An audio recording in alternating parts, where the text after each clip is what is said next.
الحمد لله وكفى وسلام على عباده الذين اصطفى اما بعد.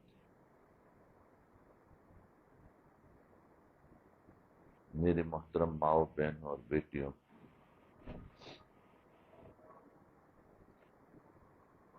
کل بات چل رہی تھی میاں بیوی کے جھگڑے. اس میں سے وہ کون سی وجوہات ہے کہ بیویاں اپنے خاوند سے جھگڑا کرتی رہتی ہیں. تو اس میں سے کچھ رہ گئی تھی باتیں جو انشاءاللہ آج مکمل کریں گے.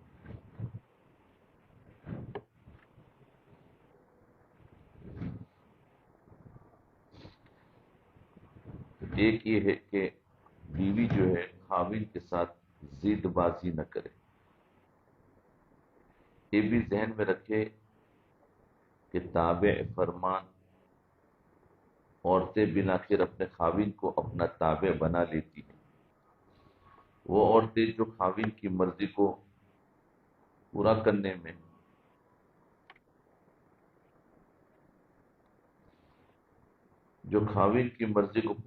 کی کوشش میں لگی رہتی ہیں، ایک وقت ایسا آتا ہے کہ خاوند کے دل میں ان کے لیے اتنی محبت ہوتی ہے کہ پھر خاوند کی ہر مرضی کو پورا کر دکھاتا ہے.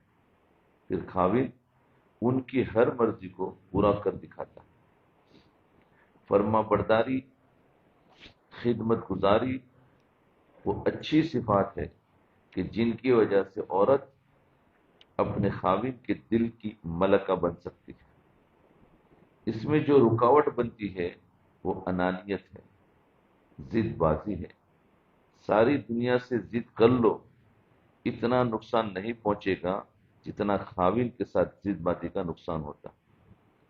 اور کئی بچیاں تو خاوند ہی کے ساتھ ضد کرتی ہے، باقی سارے لوگوں کے ساتھ نارمل رہتی ہے. خاوند کے ساتھ ضد کر کے دنگل کا، لڑائی کا اعلان مت کرے، انجام ہمیشہ اس کا برا ہی ہوتا ہے. عاجزی اللہ رب العزت کو بھی پسند ہے اور عاجزی انسان کے مسائل کا حل بھی ہے. کوئی کام وقت پر نہ کر سکی، کوتاہی رہ گئی، کمی رہ گئی تو سوری کر لے. کیا رکاوٹ ہے؟ معافی مانگ لینے میں کیا رکاوٹ ہے؟ غلطی کو مان لینے میں کیا رکاوٹ ہے؟ آگے سے ضد کر لینا انا کا مسئلہ ہے.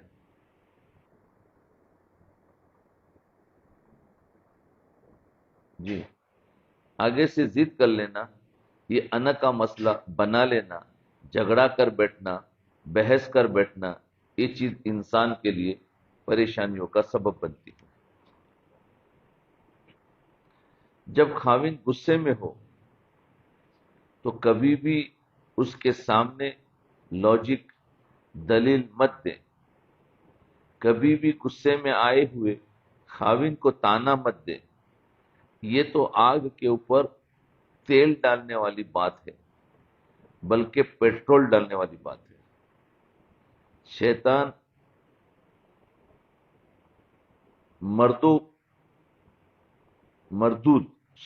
مردود یہی تو چاہتا ہے کہ خاوند غصے میں پہلے ہی ہے، یہ اس کو اور غصہ دلائے اور خاوند زبان سے طلاق کا لفظ نکالے. یہ ذہن میں رکھے کہ جب بالفرض بلا وجہ ہی خاوند ناراض ہو گیا تو غصے کی حالت میں کبھی اس کے سامنے لاجک نہیں دینی، خاموشی اختیار کرنی ہے. اگر بولنا ہے تو نرم بولنا ہے، دیکھنا ہے تو محبت سے دیکھنا ہے، ایسا کہ دوسرے بندے کا غصہ ہی بالکل ختم ہو جائے. لباس پہنو تو پرکشش پہنو. جی، پرکشش کا مطلب یہ نہیں کہ آدھا جسم ننگا ہو اور آدھا جسم ڈھانپا ہوا ہو. شریعت کے دائرے میں رہتے ہوئے عورت ایسا لباس پہنے کہ اس کے جسم کے اوپر کشش لگے، پرکشش لگے. بے ڈھنگا لباس پہننا، ایسا لباس کہ جس کو دیکھ کر بندہ ذرا بھی متوجہ نہ ہو، یہ بھی اچھی عادت نہیں. بعض نیک بیویاں سادگی کے نام پر اپنے کپڑوں کی طرف سے بالکل ہی بے دھیان بن جاتی ہے۔ ایسا نہیں کرنا چاہیے۔ خاوند جب بھی بیوی کی طرف دیکھتا ہے وہ اسے پرکشش دیکھنا چاہتا ہے۔ جب اس کی بیوی پرکشش نہیں ہوتی تو صاف ظاہر ہے کہ اسے باہر بہت زیادہ پرکشش چیزیں نظر آ جاتی ہیں۔ جو گندگی اسے باہر متوجہ کر سکتی ہے تو کیا بیوی اچھی بن کر اسے گھر میں متوجہ نہیں کر سکتی؟ لباس ایسا بنائیں کہ ہمیشہ پرکشش ہو، رسم و رواج کو سامنے نہ رکھے بلکہ اس بات کو سامنے رکھے کہ یہ لباس میرے جسم کو پرکشش دکھائے، میرا پہنا ہوا لباس خاوند کو پسند آئے۔ یہ اور بات ہے کہ کچھ عورتیں ایسی ہوتی ہیں کہ کپڑے پہننے سے ان کے حسن میں اضافہ نہیں ہوتا، بلکہ وہ جو کپڑے پہن لیتی ہیں ان کپڑوں کے حسن میں اضافہ ہو جاتا ہے۔ ان کے چہروں پر معصومیت ہوتی ہے، ان کے چہروں پر تقوی کا نور ہوتا ہے۔ پھر جب وہ لباس پہن لیتی ہے تو خود ہی خوبصورت نظر آنے لگ جاتی ہے۔ عورت کو چاہیے کہ دل کی معصومیت سے اپنے خاوند کا دل جیت لے۔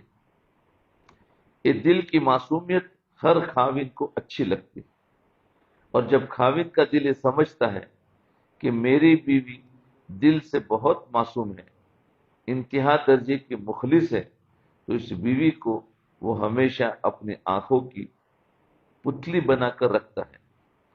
چھوٹی، جھوٹی، کینہ پرور، دھوکہ دینے والی اور خاوند کو گمراہ کرنے والی عورت ہمیشہ اپنا گھر برباد کر بیٹھتی ہے۔ خاوند کے ساتھ کبھی جھوٹ کا معاملہ نہ کرے۔ جس بندے کے ساتھ کبھی 1-2 گھنٹے کے لیے ملاقات ہے اس کے سامنے تو جھوٹ چل جاتا ہے، اور جس کے ساتھ 24 گھنٹے کا وقت ہے اس کے ساتھ جھوٹ نہیں چلتا۔ ایک نہیں تو دو، دو نہیں تو 3 دن بعد کبھی نہ کبھی جھوٹ کھل ہی جاتا ہے۔ اور جب خاوند کو احساس ہو جائے کہ بیوی میرے سامنے جھوٹ بولتی ہے تو پھر بیوی کا مقام خاوند کی نظر میں گر جاتا ہے۔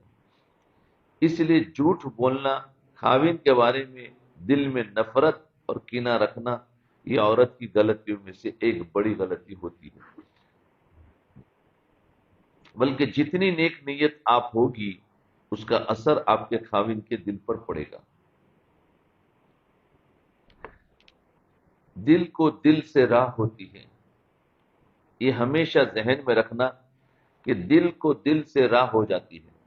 آپ کے دل میں خاوند کی عظمت ہوگی، پیار ہوگا، محبت ہوگی، تو خود بخود خاوند کے دل میں آپ کی محبت پیدا ہوگی۔ جی، چنانچہ ایک بادشاہ اپنے وزیر کے ساتھ جا رہا تھا۔ اس نے اپنے وزیر سے پوچھا، ایک بادشاہ اپنے وزیر کے ساتھ جا رہا تھا، اس نے اپنے وزیر سے پوچھا، یہ جو کہتے ہیں کہ دل کو دل سے راہ ہوتی ہے اس کا کیا معنی؟ تو وزیر باتدبیر تھا، اس نے کہا، بادشاہ سلامت، آپ کو یہ بات میں آنکھوں سے دکھا سکتا ہوں، مگر آپ ذرا کسی وقت عام کپڑے پہن کر میرے ساتھ چلیں۔ اس نے کہا ٹھیک ہے۔ چنانچہ ایک دن بادشاہ نے اپنا تاج اور اپنے کپڑے اتار کر عام لوگوں کا لباس پہن لیا اور وزیر کے ساتھ محل سے باہر نکل گیا۔ چلتے چلتے ایک بندہ آگے آ رہا تھا تو وزیر نے بادشاہ سے پوچھا کہ بادشاہ سلامت، یہ کیسا آدمی ہے؟ اس نے کہا بیوقوف لگتا ہے، جاہل ہے، لگتا ہے کہ اس کو کوئی تمیز نہیں۔ اس نے کہا ٹھیک ہے، آئے ذرا پھر اس بندے سے سنے۔ وزیر اس بندے کے پاس گیا، سلام دعا کی، کہنے لگا سناؤ یار آج کل ہمارا بادشاہ کیسا ہے؟ سناؤ یار آج کل ہمارا بادشاہ کیسا ہے؟ کہنے لگا پتہ نہیں کہاں کا بیوقوف بادشاہ بن گیا ہے، پتہ نہیں کہاں کا بیوقوف بادشاہ بن گیا ہے۔ اس کو سمجھ ہی نہیں ہے، وہ بادشاہ بننے کے لائق ہی نہیں ہے۔ اس نے بھی آگے سے ایسے ہی الٹے سیدھے کامنٹس دے دیے۔ خیر تھوڑا سا ہو اور آگے گئے تو وزیر کی نظر ایک اور نوجوان پر پڑی۔ اس نے بادشاہ سے پوچھا، بادشاہ سلامت، اس کے بارے میں آپ کی کیا رائے ہے؟ بادشاہ نے کہا، بھلا آدمی نظر آتا ہے۔ اس نے کہا، آئیے اب ذرا اس سے پوچھتے ہیں۔ وزیر نے اس سے جا کر پوچھا، سناؤ بھائی ہمارا بادشاہ کیسا ہے؟ کہنے لگا، یار بہت ہی سمجھدار ہے، اس نے تو رعایا کو بہت ہی خوش کر رکھا ہے، اور ہم لوگ تو بڑے خوش قسمت ہے کہ ہمارا بادشاہ اس قدر قابل ہے۔ اب وزیر نے بادشاہ سے کہا، دیکھیں آپ کے ذہن میں دوسرے کے بارے میں جو خیالات آ رہے تھے، آپ کے بارے میں وہی خیالات دوسرے بندے کے دل میں آ رہے ہیں۔ یہ دل سے دل کو راہ ہوتی ہے،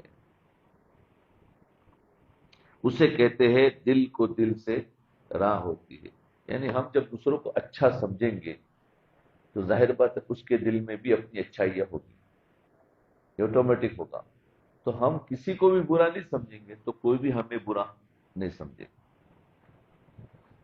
آپ کے دل میں اگر دوسروں کے لیے محبت کے جذبات اٹھ رہے ہیں، پیار آ رہا ہے، تو یہ پیغام اس کو خود بخود پہنچ جاتا ہے، اور دوسرا دل اس پیغام کو خود بخود لے لیتا ہے، اور دوسرے کے دل میں بھی اس کے بارے میں پیار اور محبت کے جذبات پیدا ہو جاتے ہیں۔ اس لیے اپنے دل میں خاوند کے بارے میں ہمیشہ محبت رکھے، بلکہ اگر خاوند کی کوتاہیاں بھی ہو، غلطیاں بھی ہو، اگر وہ بدکاری میں پڑنے والا بھی ہو، آپ کا تو خاوند ہے، آپ اس کے عیبوں کو جاننے کے باوجود اس سے محبت کریں، وہ آپ کی زندگی کا ساتھی ہے۔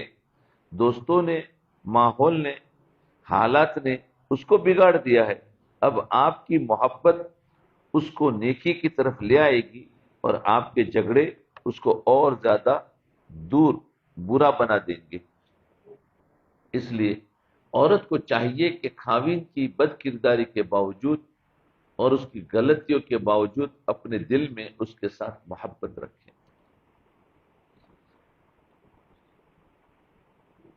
ایک اور بات جو جھگڑے کا باعث بنتی ہے وہ باہر گھومنے کی عادت ہے۔ عام طور پر مرد عورتوں کو گھومنے کی عادت ڈالتے ہیں، اور کئی مرتبہ یہ عادت عورتوں کو ماں باپ کے گھر سے ہی پڑی ہوتی ہے۔ باہر گھومنا اس دیواجی زندگی کے لیے بہت زیادہ نقصان دہ ہے۔ اس کی وجہ یہ ہے کہ عورت جب باہر نکلتی ہے تو شیطان تاک جھانک کر کے کرنے والوں کو بھی ساتھ لگا دیتا ہے۔ اب دو قسم کی مصیبتیں سامنے آئی۔ باہر کے مرد ہوں گے جو اس عورت کو تاک جھانک میں لگیں گے، اور کسی کو اس کی شکل اچھی لگ گئی تو دوسرا تو وہ اس کا عطا پتہ کرے گا، اس کو میسج کرنے کی کوشش کرے گا، اور خواہ مخواہ اس کا گھر برباد کرے گا۔ اور خاوند کی نظر کسی غیر پر پڑ گئی تو خاوند اپنی بیوی کے بجائے اس کے ساتھ اٹیچ زیادہ ہو جائے گا۔ میاں بیوی کا یہ کہنا کہ گھومتے پھرتے ہیں، میاں بیوی کا یہ کہنا کہ گھومتے پھرتے ہیں، یہ فرنگیوں کی طرز ہے، انگریزوں کا طریقہ ہے، فرنگیوں کا طریقہ کار ہے۔ اس لیے ہم نے تو اس کا انجام ہمیشہ برا ہی دیکھا ہے۔ یا تو شیطان بیوی کو کسی گناہ میں پھنسانے میں کامیاب ہو جاتا ہے، یا خاوند کو کسی گناہ میں پھنسانے میں کامیاب ہو جاتا ہے، دونوں میں سے کسی ایک کو پھنسا دیتا ہے۔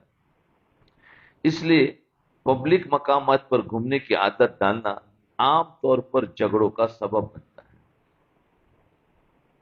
یاد رکھے، اچھی زندگی گزارنے کے لیے اگر خاوند کو گھر میں ہی چولہا گرم مل جائے اور گرم دل مل جائے تو اس کے سوا اس کو اور کوئی تیسری چیز نہیں چاہیے۔ آپ گھر میں ہی اس کو اچھے کھانے بنا کر دے دے، اور گھر میں ہی اس کو اپنے دل کی گرمی کا احساس دلا دے کہ آپ کتنی محبت کرتی ہے، تو پھر خاوند کو باہر گھومنے کی کیا ضرورت ہے۔ اور کئی مرتبہ خاوند چاہتا ہے کہ بیوی سے ملاقات کروں، ملوں، اور بیوی صاحبہ کے عذر بہانے ہی ختم نہیں ہوتے، یہ چیز جھگڑے کا سبب بنتی ہے۔ خاوند غصے میں ہو تو اس کو بھی عقل مندی سے ڈیل کرنا چاہیے، اور خاوند پر جب شہوت کا بھوت سوار ہو تو اس کے ساتھ بھی عقل مندی کا معاملہ کرنا چاہیے۔ جیسے بھی ہو اس کے اس نشے کو اتارو۔ شریعت نے تو یہاں تک بھی کہا کہ عورت اگر اونٹ کے اوپر سوار ہے اور خاوند اشارہ کرے کہ نیچے آؤ مجھے تمہاری ضرورت ہے، تو وہ اونٹ سے نیچے اترے، خاوند کی ضرورت کو پورا کرے اور پھر اونٹ پر دوبارہ چڑھ کر بیٹھے۔ شریعت نے کتنی خوبصورت اصول ہمیں بتا دیے، اور یہاں تو میاں بیوی ہے، ایک بستر پر ہے، اور بیوی کے بہانے ہی نہیں ختم ہوتے۔ ایک اور چیز جو جھگڑے کا سبب بنتی ہے، یہ جھگڑے کے جو سبب بنتے ہیں وہ چیزیں بتائی جا رہی ہیں۔ باہر گھومنا پھرنا، اور شوہر بلائے تو قریب نہ ہونا، اور ایک چیز جھگڑے کا سبب بنتی ہے وہ یہ کہ خاوند کبھی کبھی دفتر کے کام کی وجہ سے، دین کے کام کی وجہ سے، یا دوستوں کی وجہ سے گھر دیر سے آتا ہے، تو خاوند کے دیر سے آنے پر یہ شک دل میں رکھ لینا کہ باہر اس کا کسی کے ساتھ کوئی تعلق ہے، یہ انتہائی نقصان دہ بات ہے۔ جب بیوی خاوند کو کسی ایسے گناہ کا تانا دے جو اس نے نہیں کیا، تو اس پر خاوند کا طیش میں آنا ایک مرد ہونے کے ناطے ہمیشہ بہت زیادہ ہوتا ہے۔ کیا بیوی الزام برداشت کر سکتی ہے کہ خاوند کو کہے کہ تمہارا کسی غیر کے ساتھ تعلق ہے؟ اگر بیوی اس بات کو سن کر فوراً بھڑک جاتی ہے کہ تم نے یہ بات کر کیسے دی، تو خاوند کا بھی تو یہی معاملہ ہے۔ اگر وہ دیر سے آیا تو دیر سے آنے کی تو 100 وجوہات ہوتی ہیں۔ چلو وہ دوستوں کے ساتھ بیٹھ کر گپے مارتا رہا، کھاتا پیتا رہا، یا دفتر میں دیر لگ گئی، یا کسی دین کے کام کی وجہ سے مسجد میں بیٹھا رہا، تو دیر سے آنے کی تو بہت سی وجوہات ہو سکتی ہے۔ ہمیشہ اس سے ایک ہی نتیجہ نکالنا کہ خاوند دیر سے گھر آتا ہے، مجھے تو لگتا ہے کہ دال میں کالا ہے، دال میں کالا کالا ہے۔ یہ بدگمانی میاں اور بیوی کے درمیان نفرتیں پیدا کرنے کا سبب بن جاتی ہے، اور نفس شیطان بھی چاہتا ہے کہ کوئی تو پوائنٹ ملے جس کی وجہ سے دونوں میں لڑائی ہو۔ اب شوہر کو دیر سے گھر پہ آیا، اس کو پوائنٹ مل گیا کہ کچھ کالا ہے بس، اور دونوں پھر لڑ پڑتے ہیں۔ لہذا بغیر کسی ٹھوس شواہد کے، گواہی کے خاوند کے اوپر بدگمانی نہ کرے، بس زیادہ محبت دے تاکہ اس کو باہر کے بجائے اپنے گھر کے اندر محبت ملے۔ اگر گھر میں آپ جھگڑا کرنے کی عادت بن گئی، ضد کرنے کی عادت بن گئی، اور صبح اپنے خاوند کا نہ ناشتہ تیار کیا، نہ کپڑے دیے، خود ہی اٹھ کر اس نے اپنے کپڑے لیے اور پہنے، اور اسی طرح گھر سے بھوکا چلا گیا، تو ایسا پریشان حال خاوند جب دفتر میں جائے گا اور وہاں دفتر میں کام کرنے والی کوئی بے پردہ لڑکی اس کو یہ لفظ کہہ دے کہ سر آج آپ بڑے پریشان نظر آتے ہیں، تو بس یہ ایک فقرہ خاوند کو اس کی طرف متوجہ کر کے رکھ دے گا۔ تو یہ بیویوں کی غلطی ہوتی ہے کہ ان کا کوئی خیال نہ رکھے،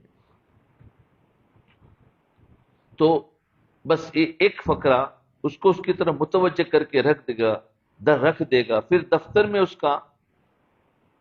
اس کے ساتھ بات چیت کرنا شروع ہو جائے گا۔ آپ اس کو گھر سے پریشان مت بھیجیں۔ اللہ تعالیٰ نے میاں بیوی کے تعلق کو قرآن مجید میں اس طرح فرمایا، لِتَسْكُنُوا إِلَيْهَا، تاکہ تم ان کے پاس جا کر سکون حاصل کرو۔ جی، جب آپ نے بغیر سکون کے ہی اس کو گھر سے بھیج دیا تو بنیادی غلطی تو آپ نے کی۔ اور اگر آپ محسوس کریں کہ شوہر روٹھا ہوا ہے تو اس کو منانے کی کوشش کریں۔ کبھی بھی ایسی صورت نہیں ہونی چاہیے کہ انسان ایک دوسرے کے ساتھ ناراضگی کی حالت میں سو جائے۔ جب تک ایک دوسرے سے معافی تلافی نہ کر لے، سوری نہ کر لے، ایک دوسرے سے پیار محبت نہ کر لے، کبھی اس وقت تک مت سوئے۔ غصے کی حالت میں جب ایک کا چہرہ ایک طرف ہو، دوسرے کا دوسری طرف ہو، تو سمجھ لے کہ ہم نے زندگی کے فاصلے طے کرنے کے لیے مختلف سمتوں کو قبول کر لیا ہے۔ ایسی عورت جو ناراض شوہر کی پرواہ ہی نہیں کرتی، وہ شوہر کی موجودگی کے باوجود بیوہ عورت کی طرح زندگی گزارنے والی عورت ہوتی ہے۔ یہ ایسی ہی عورتیں ہوتی ہے جو ضدی ہوتی ہے، خواہ مخواہ خاوند کے ساتھ جھگڑا کر لینا ان کا کام ہوتا ہے۔ یہ چیز زندگی کو مشکل میں ڈال دیتی ہے۔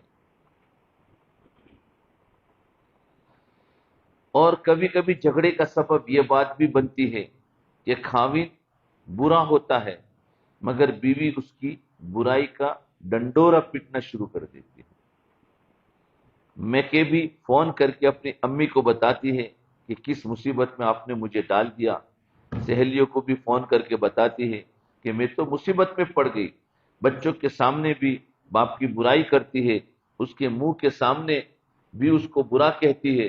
جب آپ نے اس کی برائی کا اتنا ڈھنڈورا پیٹنا شروع کر دیا تو آپ اس کی نظر میں کیسے اچھی رہے گی؟ آپ نے بھی تو ثابت کر دیا کہ برائی میں اس نے کوئی کمی نہیں چھوڑی۔ یاد رکھے، ہمیشہ اپنے خاوند کی دوسروں کے سامنے عزت بنائیں۔ خاوند آپ کا دل دکھائے، آپ کو پریشان کر دے، مگر پھر بھی آپ کی عادت یہ ہو، آپ کا خلق اور اخلاق یہ ہونا چاہیے کہ دوسرے کے سامنے اس کا تذکرہ اچھے الفاظ میں کریں، اس طرح بات کرے کہ دوسروں کی نظر میں خاوند کی عزت اور مقام بڑھ جائے۔ یہ گھر آباد کرنے کے لیے انتہائی ضروری ہے۔ جی، ایک اور غلطی عام طور پر جھگڑے کا سبب بنتی ہے کہ بیوی اپنے خاوند کو کبھی کبھی ایسی پوزیشن پر لا کر کھڑا کر دیتی ہے کہ جہاں اسے ایک کو چھوڑنا پڑتا ہے اور دوسرے کو رکھنا پڑتا ہے۔ کبھی بھی اپنے خاوند کو ایسی پوزیشن پر لا کر کھڑا مت کرے کہ یا وہ آپ کو رکھے یا اپنی ماں کو رکھے، یا آپ کو رکھے یا اپنی بہن کو رکھے۔ کیوں اس پوزیشن پر آپ نے اس کو لا کھڑا کیا؟ اب وہ جس طرف بھی قدم بڑھائے گا فساد ہی فساد ہوگا۔ ایسی صورتحال پیدا نہ ہونے دیں۔ ہمیشہ خاوند کی ذمہ داریوں کا خیال کریں۔ اگر وہ ایک ہی بیٹا ہے تو اپنی ماں کو کہاں بھیجے گا؟ آپ کو اس کی ماں کے ساتھ زندگی گزارنے کے لیے مجاہدہ کرنا ہے۔ ہاں، جب آپ اور آپ کے میاں باہم مل جائیں گے پھر بوڑھی ساس آپ لوگوں کو پریشان نہیں کر سکے گی۔ جی، ایک اور چیز جو جھگڑے کا سبب بنتی ہے وہ ہے کسی غیر مرد کے ساتھ تنہائی میں بات کرنا یا فون پر بات کرنا۔ یہ عورت کی اتنی بڑی غلطی ہوتی ہے کہ اس کا نتیجہ ہمیشہ بربادی ہوتی ہے۔ یاد رکھے، مرد عورت کی ہر کوتاہی کو برداشت کر سکتا ہے، اس کے کردار کی برائی کو کبھی برداشت نہیں کر سکتا۔ غیر مرد کے ساتھ گفتگو کرنے سے ایسے گھبرائے جیسے بچہ کسی شیر کو دیکھ کر یا بلی کو دیکھ کر گھبرایا کرتا ہے۔ اس معاملے میں اپنے کردار کو بے داغ رکھے۔ جب مرد کے دل میں یہ بات ہوتی ہے کہ میری بیوی پاک دامن ہے تو وہ پھر اس کی کڑوی کسیلی بھی آرام سے برداشت کر لیتی ہے۔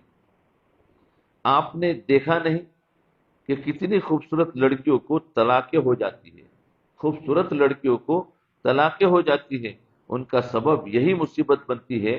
کسی کا فون آ رہا ہے، کسی کے میسج آ رہے، کسی سے بات ہو رہی ہے، خاوند کو ذرا اس کا پتہ چلا تو بس ایک چیز میاں بیوی کے درمیان فاصلے پیدا ہونے کا سبب بن جاتی ہے۔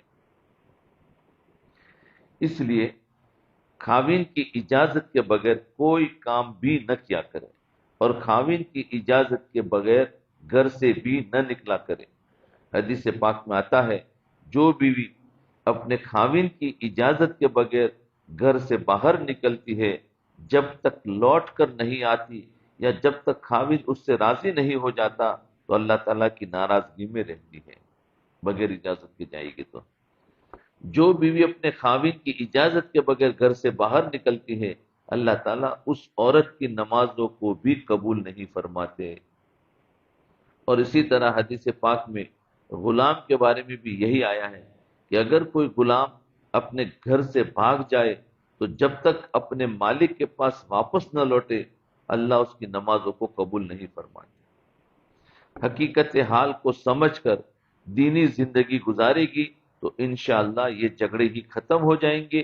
یہ باتیں تو وہ تھی کہ عام طور پر عورتوں سے جو کوتاہیاں ہو جاتی ہے، جن پر میاں اور بیوی کے درمیان جھگڑے ہوتے ہیں، بلا اجازت کام کرنا یا بغیر اجازت گھر سے باہر جانا بڑی غلطیوں میں سے ایک بڑی غلطی ہے۔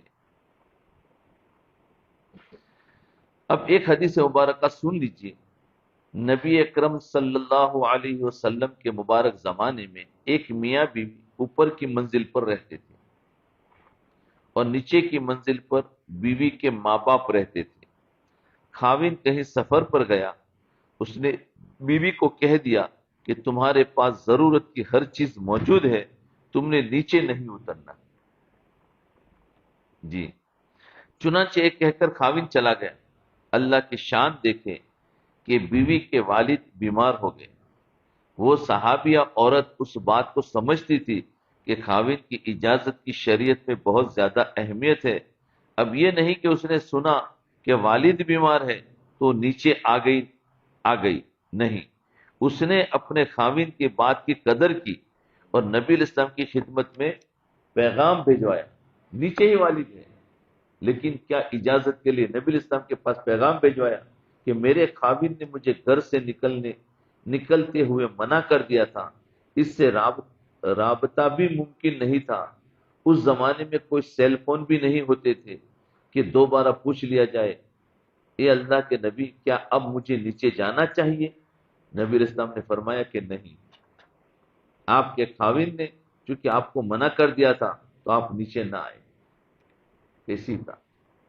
اب ذرا غور کیجئے کہ نبی علیہ السلام خود ہی یہ بات فرما رہے ہیں کہ آپ خاوند کی اجازت کے بغیر نیچے نہ آئے، چنانچہ وہ نیچے نہیں آئی۔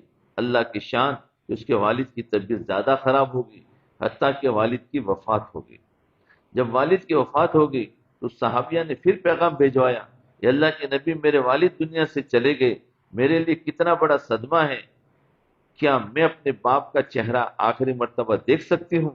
نبی علیہ السلام نے پھر فرمایا چونکہ تمہارے خاوند نے تمہیں روک دیا تھا اس لیے تم اوپر ہی رہو اور اپنے والد کا چہرہ دیکھنے کے لیے نیچے آنا ضروری نہیں، لہذا وہ صحابیہ اوپر ہی رہی۔ اللہ اکبر! سوچئے اس کے دل پر کیا گزری ہوگی، کتنا صدمہ اس کے دل پر ہوا ہوگا۔ اس کے والد کا جنازہ پڑھایا گیا، اس کو دفن کر دیا گیا۔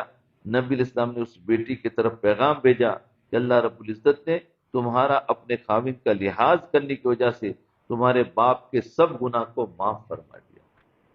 لو، بیٹی کا عمل اور باپ کی مغفرت کا ذریعہ کہ تمہارے والد کے سارے گناہ معاف کر دیے۔ معلوم ہوا آپ اپنے گھر میں جو کام بھی کریں خاوند سے اجازت لے کر کریں۔ اب خلاصہ یہ ہے کہ عام طور پر ہم اب تک کی گئی ساری باتوں کا نچوڑ پھر بیان کر دیتے ہیں تاکہ بیوی کو اپنی ذمہ داریاں اچھی طرح یاد ہو جائیں۔ عورت کو چاہیے کہ وہ گھر میں زندہ دل بن کر رہے، جب شوہر آئے تو خندہ پیشانی سے اس کا استقبال کرے، اس کا دل باغ باغ ہو جائے، کھانے کے وقت دسترخوان پر اپنے شوہر سے دلچسپ باتیں کرے۔ جب ذہن میں بے فکری ہوتی ہے تو دل میں بھی قورمہ کا مزہ آتا ہے، تو بیوی اپنی شیریں زبان سے اپنے خاوند کے غم کو ختم کر دے، اس کے جتنے بھی کام ہو اس کو اپنے ہاتھوں سے کرے، اس کو اپنے لیے سعادت سمجھے، خاوند کی خوشی کو اپنی خوشی، خاوند کے غم کو اپنا غم سمجھے، اخراجات کے معاملے میں کفایت شعاری سے کام لے، ہمیشہ کچھ نہ کچھ رقم ایمرجنسی ضرورت پڑنے کے وقت کے لیے الگ رکھنے کی کوشش کرے۔ اگر کبھی خاوند کو کوئی ضرورت ہو اور وہ مخدوش برے حالات میں ہو تو اس وقت وہ رقم اس کو پیش کر سکتی ہے جو بچا کر رکھی تھی، اس کے دل میں اپنے لیے جگہ بنا سکتی ہے۔ ایسے بھی اس جمع شدہ رقم میں سے بھی خاوند کا کپڑے سی کر دے اور سلوا کر دے، کبھی گھڑی کا تحفہ دے، کبھی کچھ اور تحفہ دے۔ حدیث پاک میں آیا ہے تہادو تحابو، آپس میں ہدیہ دیا کرو محبت بڑھے گی۔ یہ ہمیشہ خاوند ہی ذمہ دار نہیں ہوتی، خاوند کی ہی ذمہ داری نہیں ہوتی کہ وہ ہدیہ دے۔ خاوند کی اس جمع شدہ رقم میں سے کبھی بیوی بھی اسے کوئی پرسنل چیز لے کر دے دے تو خاوند کی خوشی میں اضافہ ہوگا۔ یہ اصول یاد رکھے کہ پہلے خاوند کو کھلائے پھر خود کھائے، پہلے خاوند کو پلائے پھر خود پیے۔ جس کام میں خاوند کی دلچسپی نہ ہو اسے بالکل ہی چھوڑ دے۔ محبت کے میدان میں بازی کو ہار کر ہی انسان جیتتا ہے۔ پہلے اپنے آپ کو ہارنا ہوگا پھر جیتنا ہوگا۔ کبھی بھی شوہر کے ساتھ بد اعتمادی اور بے اطمینانی کا اظہار نہ کرے۔ جو عورت اپنا دل بھی سنوارتی ہے، اپنا جسم بھی سنوارتی ہے، وہ ہمیشہ اپنے خاوند کی پسندیدہ بنتی ہے۔ اس کے لیے چھلکتے ہوئے حسن کی ضرورت نہیں ہوتی، سمجھداری کی ضرورت ہوتی ہے۔ اور مرد کبھی بھی ضدی عورت کو پسند نہیں کرتا۔ جب بھی کوئی ایسی بات ہو تو ضد کو ختم کر کے ہمیشہ مرد کی بات کو مان لیا کرے۔ پاک دامنی وہ صفت ہے کہ جس کی وجہ سے عورت اپنے خاوند کے دل پر راج کرتی ہے، خاوند کے آرام کا خیال رکھے، اس کو اپنا دوست بنائے اور دوسرے کی نظر میں اس کی عزت بڑھائے۔ یہ وہ باتیں تھی کہ عورت اگر ان باتوں کا خیال رکھے تو گھر کا ماحول پرسکون رہتا ہے، میاں بیوی کے درمیان میں محبت بڑھتی رہتی ہے۔ آج چونکہ پہلے سے بتا دیا تھا کہ میاں بیوی دو انسان ہیں جنہوں نے مل کر زندگی گزارنی ہوتی ہے، تو کبھی بیوی کی غلطی سے جھگڑا ہوتا ہے تو کبھی خاوند کی غلطی سے جھگڑا ہوتا ہے۔ آج قدرتاً ہم نے عورتوں سے متعلق باتیں بتائی ہیں۔ امید ہے کہ عورتیں ان غلطیوں سے اپنے آپ کو بچائے گی اور خوشی کے ماحول میں زندگی گزارے گی۔ اللہ رب العزت تمام خواتین کو ازدواجی زندگی میں خوشیاں نصیب فرمائے۔ اللہ اکبر، بس آج اتنا ہی رکھتے ہیں۔ ان باتوں کو خواتین بار بار سنیں اور اپنے حق کو ادا کرتی رہے۔ یہ نہ ڈھونڈے کہ شوہر اپنا حق ادا نہیں کر رہا ہے، ہم اپنا حق ادا کریں گے، اللہ اپنے خاوند کو بھی توفیق دے دیں گے کہ وہ بھی اپنا حق ادا کرنے شروع کریں گے۔ اس لیے ہمیں چاہیے کہ ہم ہمیشہ اپنے آپ کو اور یہ جو باتیں ہیں اس کو بار بار سنیں اور اس کی مشق کریں کہ مجھے وہ غلطیاں جس سے ہمارے درمیان میں جھگڑا ہوتا ہے اس کی نشاندہی کر دی گئی ہے، ان غلطیوں کو کبھی نہ کریں۔ اگر ہو گئی ہے تو آپس میں معافی مانگ لیں اور دوبارہ ہم آپس میں محبتوں سے رہنا شروع کریں۔ رمضانی کا مہینہ ہے، معافی مانگنے میں کوئی نیچا نہیں ہو جائے گا، بلکہ اللہ تعالیٰ ان دونوں کے درجوں کو بہت بڑھائیں گے اور آگے پھر انشاءاللہ اپنی زندگی کو نئی زندگی شروع کرے، نئی طریقے سے رہنا شروع کرے اور ایک دوسرے کو سنبھالنا شروع کرے۔ اور ذرا بھی ہم واپس ہماری زندگی بگڑ رہی ہو تو فوراً ان باتوں کو دوبارہ سنیں کہ میری کہاں سے غلطی ہو رہی ہے۔ انشاءاللہ شوہر بھی خاوند بھی اپنی اپنی باتوں کو سنیں اور وہ بھی ان کو کس طریقے سے ان کے ساتھ رہنا چاہیے ان باتوں کو بار بار سنیں۔ اللہ ہمیں عمل کی توفیق عطا فرمائے۔ تھوڑی دیر مراقبہ کریں۔